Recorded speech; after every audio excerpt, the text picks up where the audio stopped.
We wanted to talk to you today about distance, keeping distance.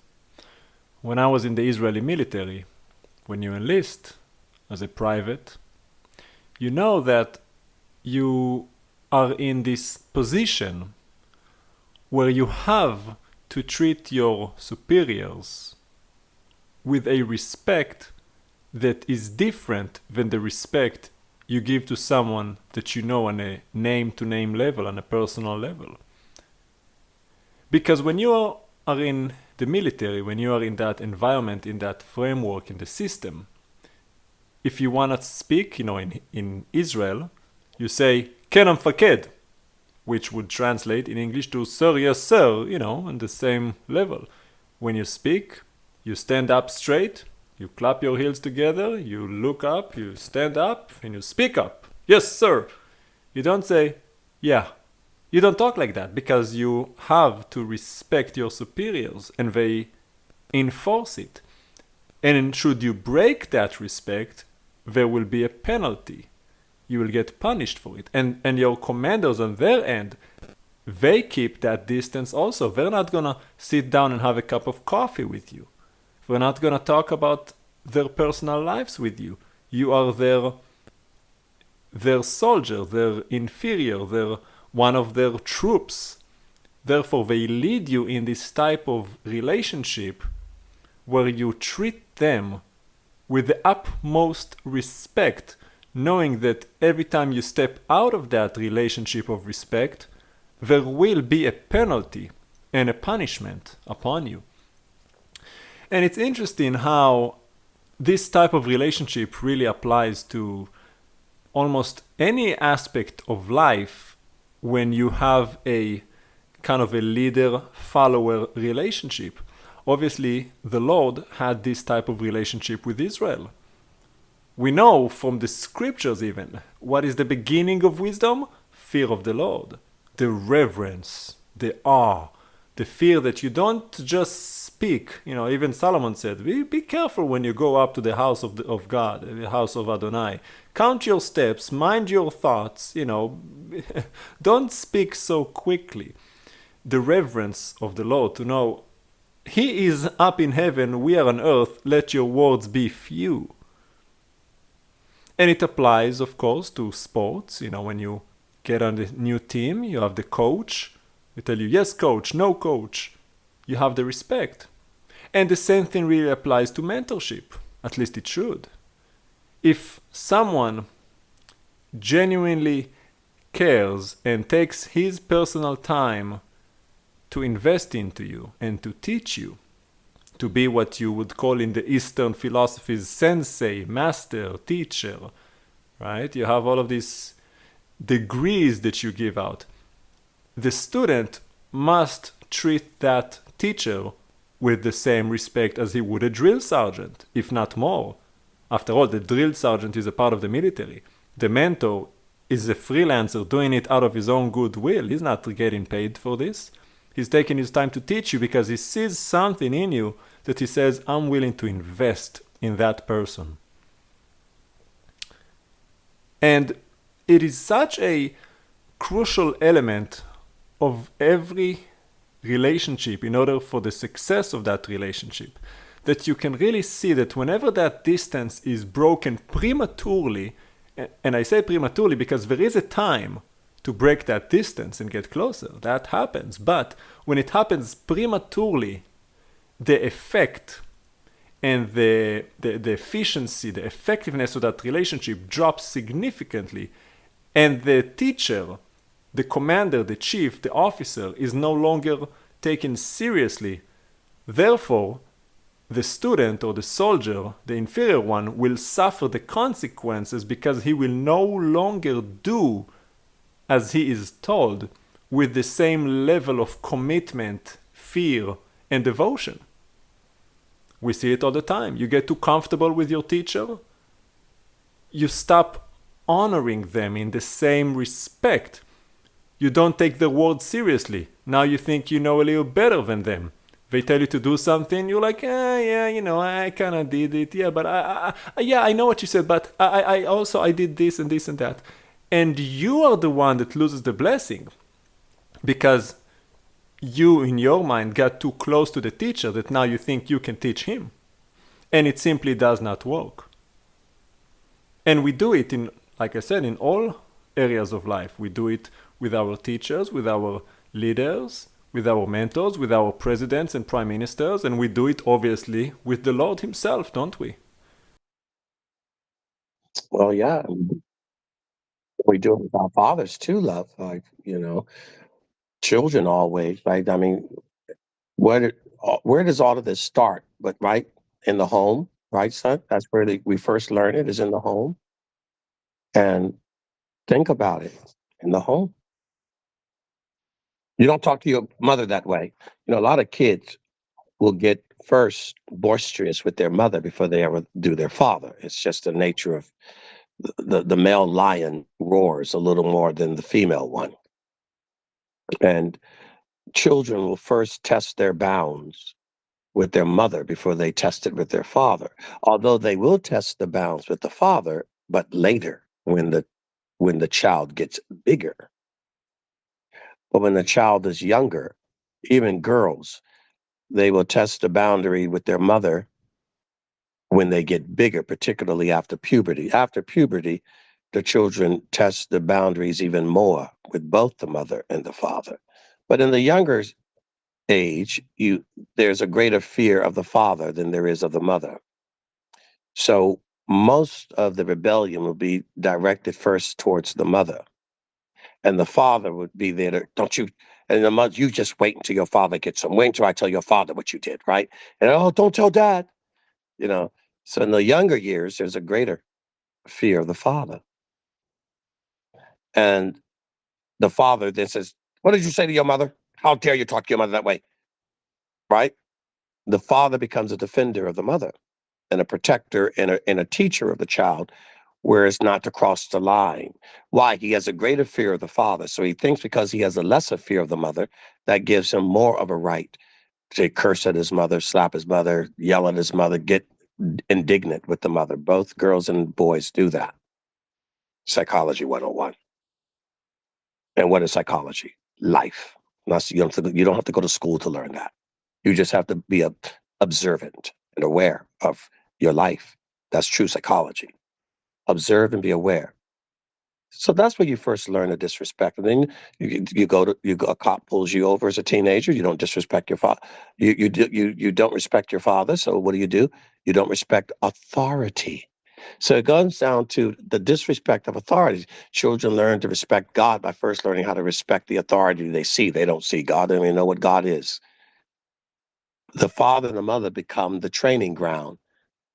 That's where you are tempered. That's where your software is programmed and coded to prepare you for every other additional add ons to your human computer: politics, religion, work, relationships. You first learn that underneath that roof. You don't learn it in a synagogue. You don't learn it in a mosque. You don't learn it in a church building. You learn it in a home. And it's day by day by day. And that's why the greatest aberration of this teaching is those that are mothers and fathers. You are the bedrock people that are shaping the formation of everything that is built thereafter. It's the foundation. You're the architects of the foundation. You're laying down the foundation. And everything else that gets built, no matter what gets built, it could be a house, it could be a skyscraper, it could be a restaurant. It doesn't matter what's getting built above the ground. You are the ones that are laying the foundation underground. And that authority, knowing when and where to cross the line, knowing when and where to cross the street, knowing what and what not to eat, knowing when and what time to go to sleep, knowing how much and what kind of food to eat. All of those things are taught by the mother and the father. And then their responsibility is to bring on any additional assistance, Elazar, helper, God's helper, to come alongside. It could be a teacher, it could be a minister, a rabbi, something else that comes alongside to do what? to codify, to reinforce what they already know, what they've already been taught, and any add-on that doesn't contradict that teaching. And that's when you're choosing who they marry, what kind of friends they hang out with, what kind of jobs they take, where they go, if at all, to school, or what vocation they go into. All of those things are directed, go back to ground zero. Ground zero, the father and the mother. And so the roles that you have are important so as not to bounce your child back and forth around the world like a ping pong. You got them 2 weeks, you got them 1 week, you got them 2 weeks, you got them 1 week. What is this? And I don't care how amicable the relationship is or the agreement. It's unnatural. That's unnatural. I don't care how you cut it. Well, we're better apart than together. Listen, no matter how you cut it, you've destroyed what makes that child normal. I don't care how much you love each other, how nice you are. It's not normal. And the child will never, ever be normal. Just understand that.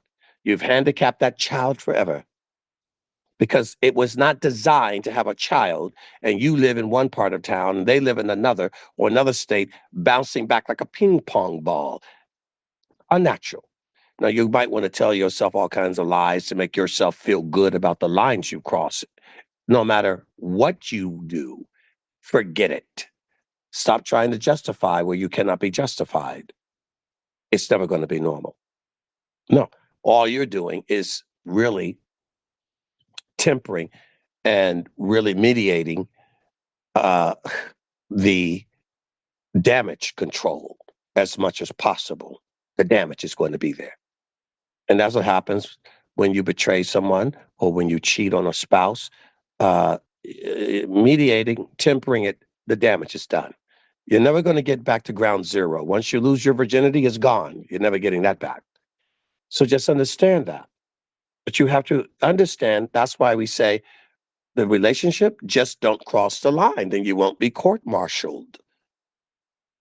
Just don't cross the line. Just don't go close to that cliff. Don't cross the line. And that respect and the protocol of how to address your father, a cop, a judge in a court, how to come before the Lord, the fear and the reverence, it makes everything work well. It makes everything work well. You don't have to be jealous or envious that you're not in the first position. It doesn't matter. Everything works well when everything is working well in its respective place and position. Jealousy, covetousness, you should not covet. Basic Torah instruction, the utterances. Don't covet. Don't envy. Don't be sitting there watching somebody and jealous that you're not them. Jealous that you don't talk like them. What is this? Envy and jealousy over the color of someone's skin, the height of their body, the size of their muscles, the size of their wallet or their bank account. What is this?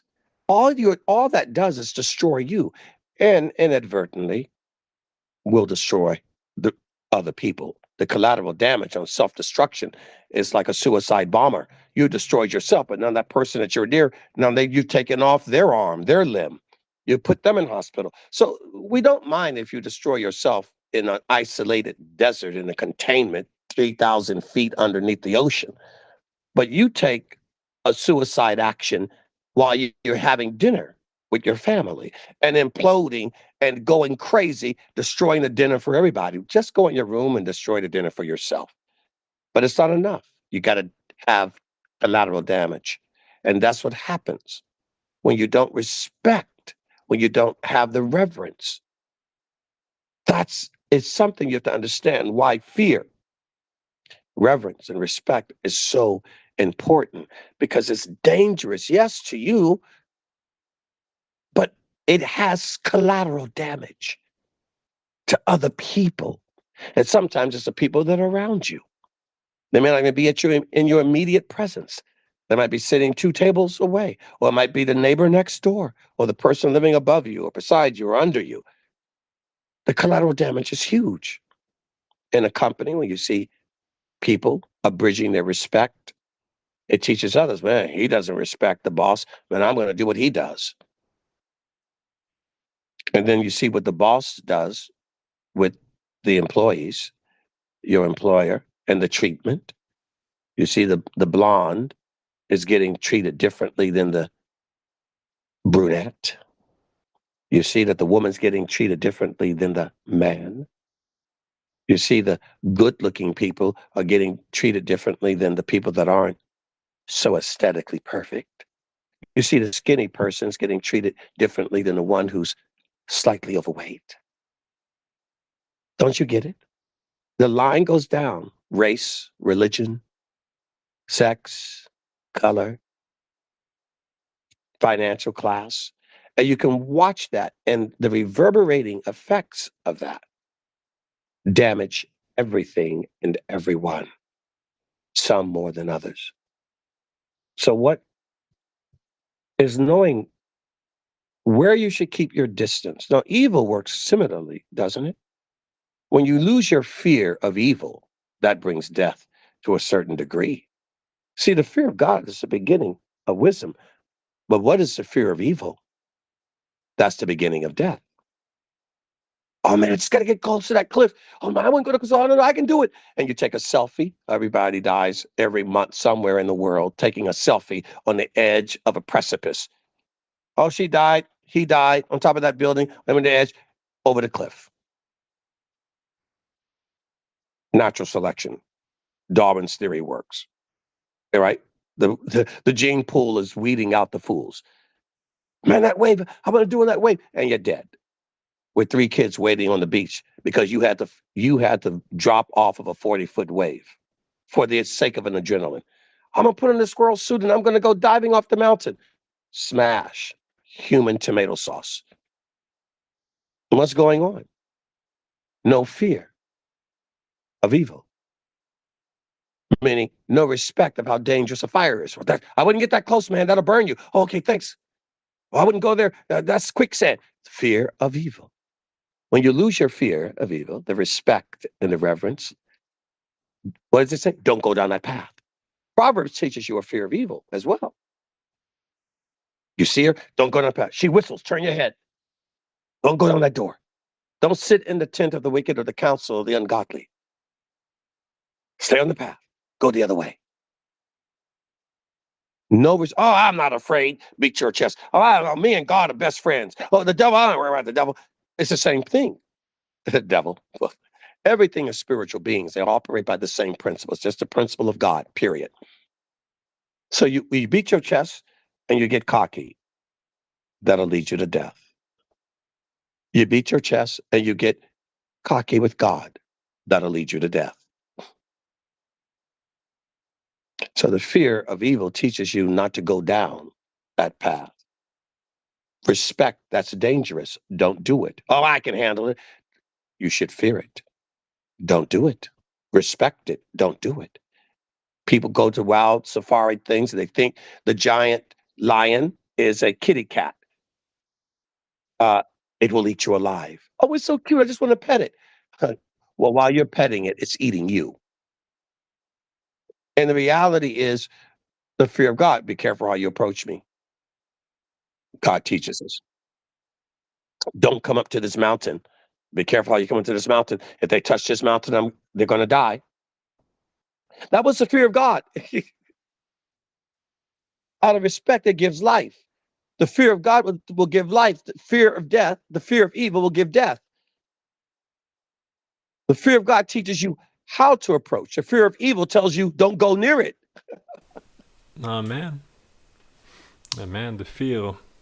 See, and I mentioned that there is a time when we do get more familiar and drawn nearer, with your parents. When you're a grown child, you're in your, late 20s, 30s, you're already formed. You can sit down and have a serious conversation with your father and have a cup of coffee and just talk as friends because you're not a child anymore. That authority is now over. It's more of a honorary relationship. And it works the same way in the military.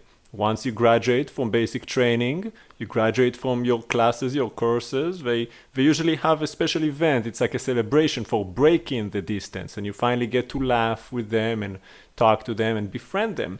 But all that comes at the very end. It doesn't come in the beginning while you're in the trenches. It comes at the end, after the battle, after the war is over. And you cannot break it prematurely, or like I said, you will pay the price. Stephen said, don't come to the mountain. One day, you will, Lord willing, if you stay on the path, we know the consummation, the new heaven, you will get to the mountain, but it's not today. And it works the same way with the servants that the Lord sent you. Like I said, the teachers and the mentors. You're not to get too close and just take them so casually. If the Lord is gracious enough to put someone in your path, to teach you, to guide you, to be an example for you, honor them as you would the Lord. Remember what Adonai said to Moshe when he went into Pharaoh. You will be like God to them, and Aharon will be like a prophet. Those are big words. The Lord is serious about authority. He said in one point, when he wanted to kill all of Israel, he said, I'm done. I'm sending you into the land. I'm not going with you. And Moshe pleaded with him, and he said, well, I'm going to send my servant and put my name in him, so that whoever disobeys him, he will not be able to forgive his sins because my name is on him. The Lord is serious about his messengers. He said, touch not my prophets, do my anointed ones no harm. So if the Lord puts a teacher in your life, someone who is from the Lord, speaking his words, you better treat them with the right respect and honor them, as you would, or even more than you would, your drill sergeant in the military. Don't get so buddy-buddy and comfortable. Well, and that's the trouble with love in relationships, particularly being human and getting too close, even the teachers getting too close to the students. And it can really destroy the lessons. The closer you get, the less you take serious. So the closer you usually get to the teacher, the less serious you take the teaching. So as you said, there comes a time of familiarity, right? You get familiar and you let the guard down. The drill sergeant close to the end becomes less threatening to you. And you seem to you gain more respect and you have less fear. Because then you understand, though you don't understand, why they're doing what they're doing. Why, there's a reason why you go to the military, they strip you naked. And they want to strip you of everything that is like a guard that you put between you and them. The drill sergeant doesn't strip himself naked, he strips you naked. And that's an important element of what's happening, breaking you down. They'll break you down for a reason. You'll hate them for it. They will embarrass you in your mind. They're not trying to embarrass you, but that's how you'll see it. They'll shame you in your mind. They're not really shaming you.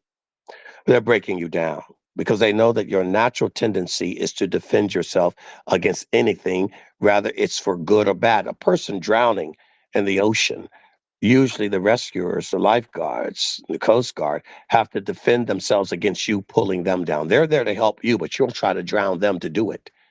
You'll try to drown them to have them help you. You're panicking. And your reaction naturally is not to think of the person that's rescuing you, it's to think of yourself. So you'll end up actually destroying the messenger. No good deed goes unpunished. That's just the way it is. Or you'll misinterpret it, and that's fine too. That happens. But the familiarity part, even in a relationship that's not pornographic, you have to take your time getting familiar. Some of you are getting familiar too soon. You meet one person one day, and that very night, if you're not in bed with them, you're in a jacuzzi. If you're not in a jacuzzi, you start off half naked at the beach. That's too much too soon. Showing way too much of yourself too soon, whether it's skin or something within. Telling too much about yourself too soon, just because somebody asked doesn't mean you should tell them. They don't need to know all of that. You just met them. They need to know all of that detail about your personal life.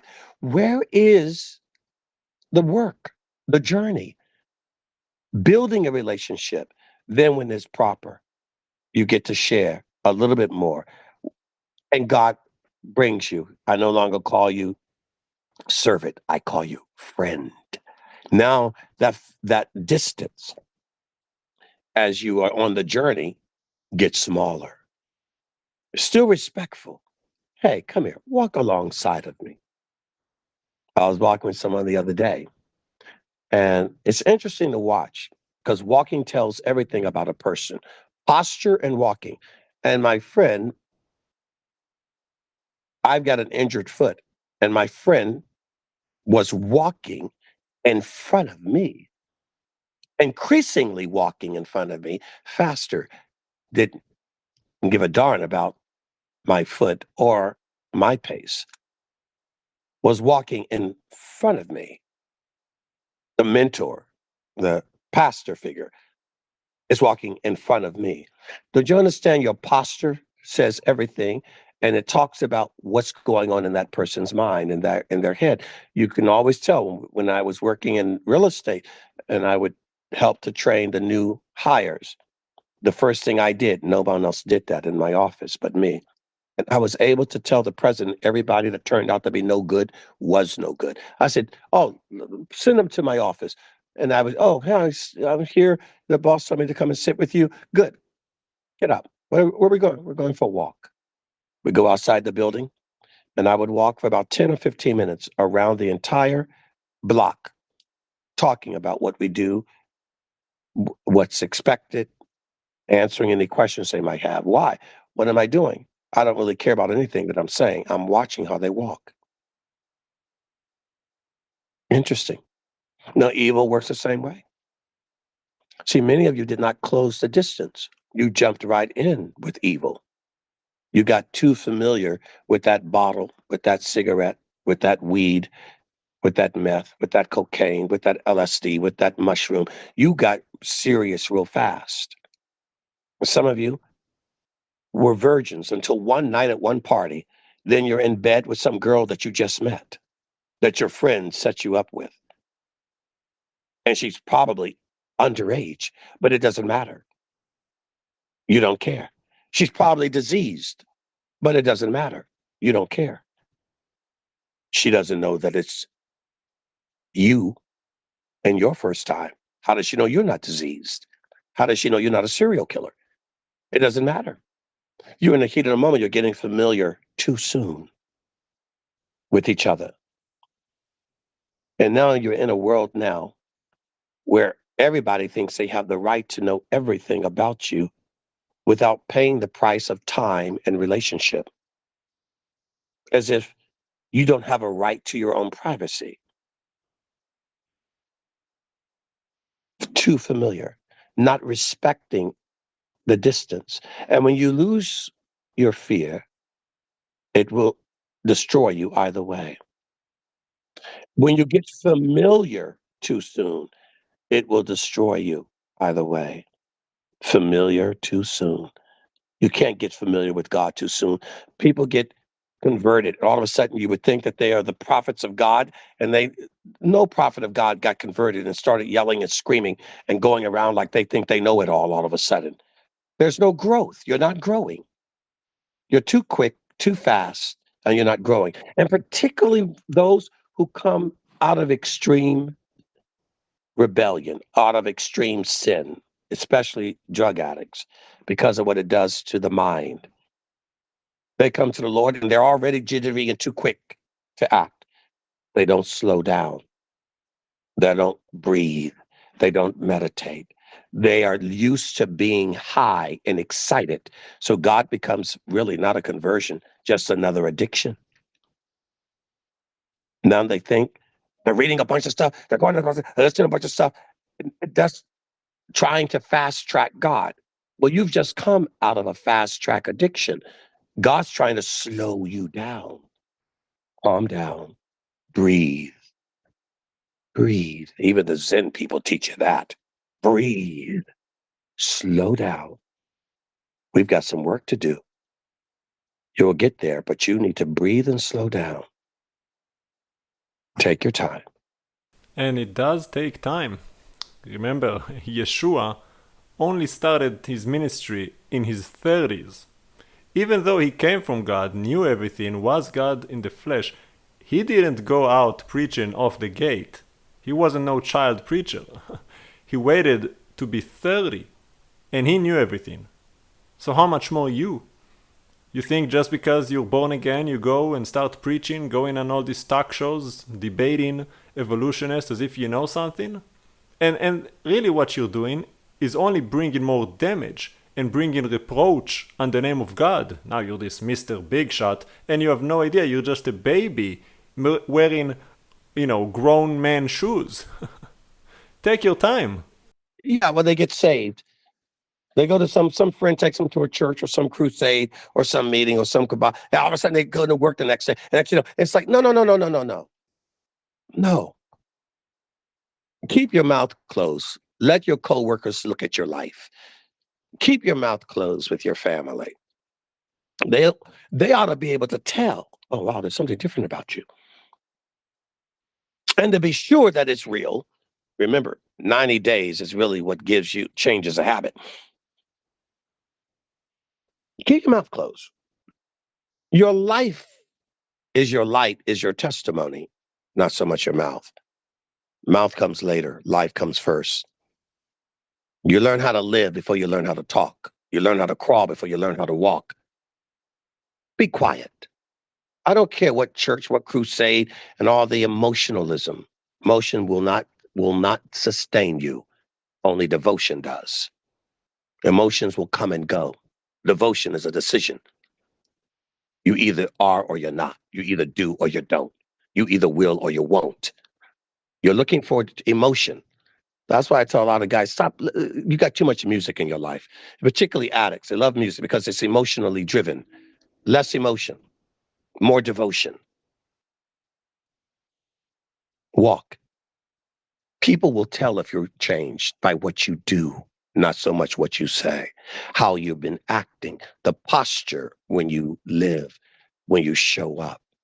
Your life will be more powerful a witness than your mouth, your tattoos, your Bibles, your kippas, your shadurs, your tanakhs, your tefillings, your crosses. No. They'll be able to tell by the way you act when you walk through the door, by the way you respond to them when they're acting like a petulant child on the floor, screaming and knocking and nagging, and your reaction to them is different than it used to be. They'll notice. They'll see the peace and the calmness that they don't have to stressful situations. They'll watch. They'll see how you're bearing a cross or a difficulty, a disease or a pain, a diagnosis or a prognosis. Who knows? All of the noses. They'll watch and observe how you're not stressing. What a great witness. And it won't be because you quoted a scripture or printed one on your body. Any devil can do that. The greatest witness is watching you in life, not in a religious tradition, a ceremony, a ritual, or some place you're attending on Sunday morning or Friday night. That's the change.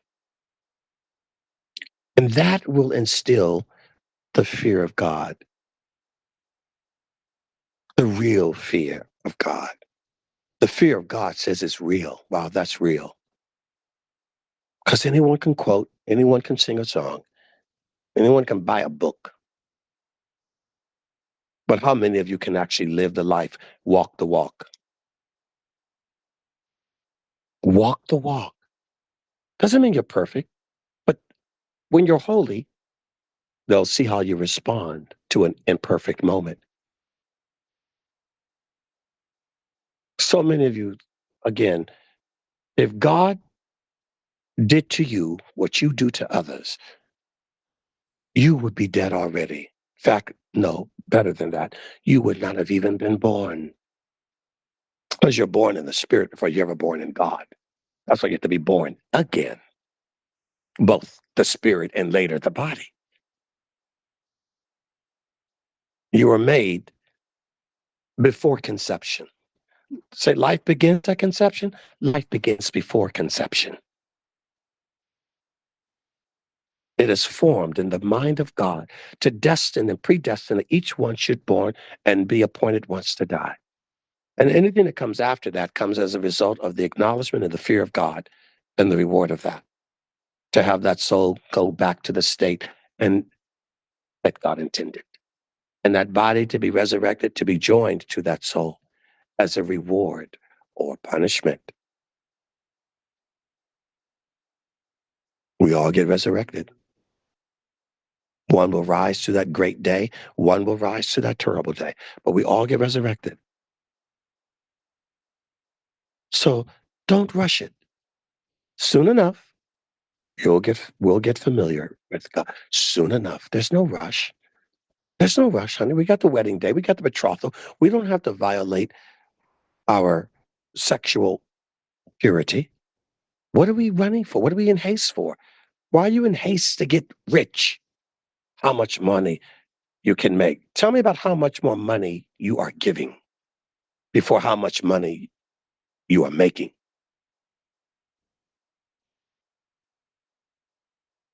The vision of walking with God, the distance of God, the fear of God, and the fear of evil to know, oh, I can't do that.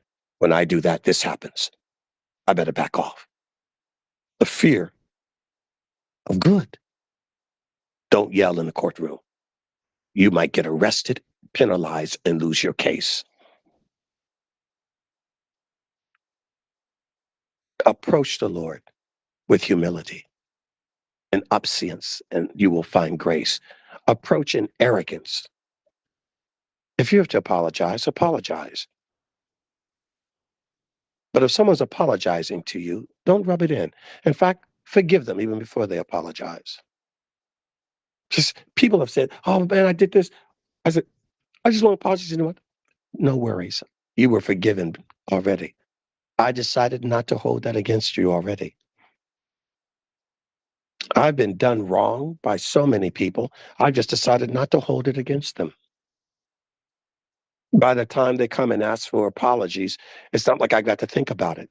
It's like, you were forgiven a long time ago. I'm just glad that you're back. You've got to do that. Give people an opportunity as God has given you. As you are merciful to others, so is the mercy you'll get from God. Remember that. Familiarizing yourself with God is an act of humility. And keeping that distance out of respect is an act of patience. So when the king summons you, it's better to be summoned up to the table than be told to get down. I think in the fast-paced world that we're in, it does not facilitate reverence or fear or respect. Everyone wants something too soon, and everybody thinks they know more than what they know. They want to ask you questions, and they think because they've seen you for 2 days or 3 days or 3 months or 6 months that they talk to you once every 4 weeks or 4 months or not at all, maybe once a year, that they know. No, you get out what you put in. There's no interest accruing in relationship like it does in your bank account. It requires investment of time. And investment of time means enduring both the times that are rainy days, sunny days, stormy days, troubling days. Most of you only have relationships on good days. You're not crying with each other. You're not praying with each other. You're not laughing with each other. You're not bearing the burden of one another. You're actually not walking life. So you're not familiar with them. Conversations here or there and here. I'm sorry, you don't know them. You don't know them no more than you know God, which is only approached usually if you get 90% of the people that talk to me is only because something's happening either with their money or their health. The last one is their sex life, the girls that they want, the girl that they want to get, or the marriage. That's all you think God is about? He's just there for that? You don't see a doctor until you're sick? You don't go to your accountant or your attorney until there's an IRS audit? That's how God is treated, which means you don't know who he is. You don't know what God is and how it works. The flesh is running your spirit, not the spirit running the flesh, else you would know the difference. See, those are all the things that the flesh prioritizes. The flesh thinks life revolves around that. Well, we all would be better off as long as, everybody's happier. Life is great as long as we're making a deal. And so you make your happiness contingent upon your job or your money. That's why you will never be happy. You make your happiness contingent upon who you're sleeping with or not, or your sex life. You make your happiness contingent on the wrong thing. So it's impossible for you to ever achieve it. Because the method on which it is hinged doesn't keep that door. It has to be on something where moth and rust do not corrupt and thieves cannot break in and steal. All of those things, moth and rust and thieves can destroy. Your wealth, your lovers, sexual partners, whatever, your husbands, your wives, and your health. Job would tell you that. So it has to be something that cannot be taken from you. Something that does not decay. God is life. God is light. It does not decay. There is no darkness. It's just the absence of light. There is no chaos. There's just the absence of order. There is no confusion in war. It's just the absence of peace and love. So if you're putting God first, period, not the wife, not your girlfriend, not your job, not your real estate company, not your stocks, your options, not your name, your glory, your books, your science, your theories, and you put God first, everything else will come under line. Everything else will come in order. You'll know how to respond to it. You'll know what you don't need, and you'll know what to want. You'll know how to endure each other. You know how to love each other. You know how to give mercy and grace. You'll know how to wait, and you'll have peace of mind. It's not based on who's sitting in the White House or not.